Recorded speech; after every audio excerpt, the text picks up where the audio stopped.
안녕하세요, 민성원입니다. 1학년 1학기 2단원 여러가지 모양에 대해서 설명드리겠습니다.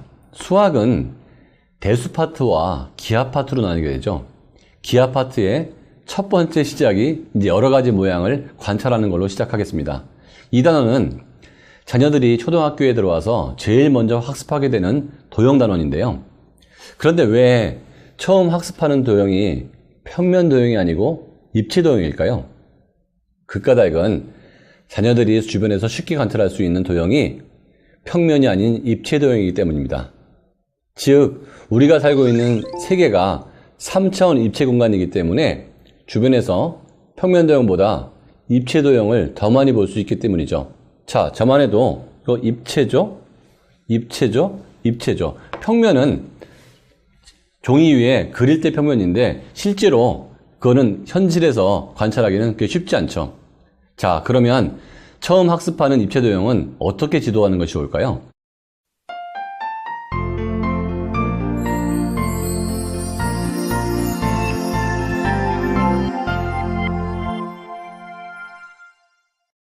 이 단원에서는 처음 학습하는 활동을 주변 사물들의 모양을 구분하는 활동으로 시작합니다.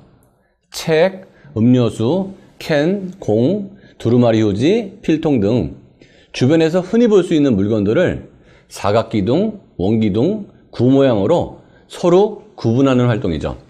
이때 학부모님들은 이렇게 쉬운 활동을 자녀들이 못할 리 없다고 생각합니다. 그런데 아이들은 그런 것들을 구분해 본 적이 없기 때문에 할 수도 있고 못할 수도 있죠.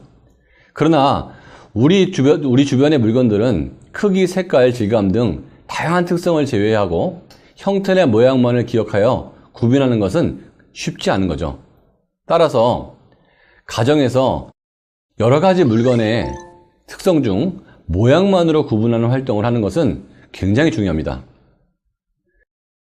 수학의 일반적인 학습 단계는 수직 관찰 단계, 조작 실험 단계, 이론 단계로 나눌 수 있는데요. 이 중 이 단원에서는 수집 관찰 단계만 학습합니다. 즉, 물건을 수집하고 관찰해서 각각의 모양의 특성을 구분하고 모양의 공통점을 이해하는 방법으로 학습을 진행해야 합니다. 또한 우리가 흔히 알고 있는 입체 도형의 이름, 즉 직육면체, 원기둥, 구라는 용어는 사용하지 않고요. 자녀들이 스스로 이 물건의 모양을 보고 이름을 정하도록 지도하는 게 좋습니다.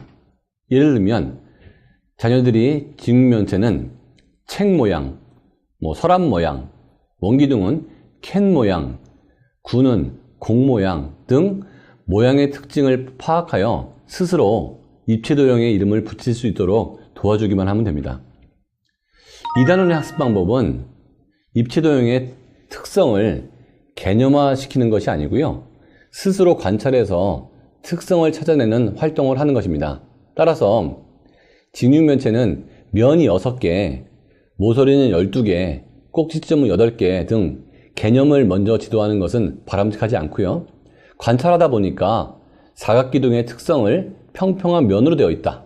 잘 굴러가지 않는다. 끝이 뾰족하다. 그리고 꼭지점이 뾰족한 게 8개가 있다. 이렇게 관찰을 통해서 특성을 파악할 수 있도록 도와주는 게 훨씬 좋습니다. 또한 직육면체와 원기둥의 공통점 등 각각의 모양의 공통점을 찾도록 지도하는 것이 고학년이 되어서 입체 도형의 특징을 명확하게 이해하는 데 도움이 되고요.